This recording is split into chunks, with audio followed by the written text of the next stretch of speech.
అవి దొరకట్లేదే. యూఎస్ నుంచి ఏమైంది? నాకు ఒంట్లో బాగాలేదు. ఇది చూడండి, ఏమీ లేదు. ఎక్కువ ఆలోచించుకో, డాక్టర్ ఇంటికి పంపిస్తా. ఇక్కడికి రాకూడదు.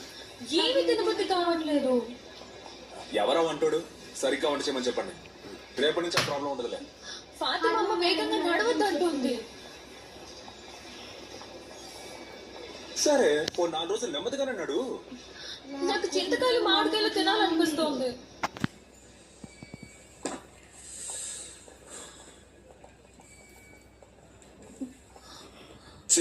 చెట్టే పంపిస్తాను, తిందువు గాని.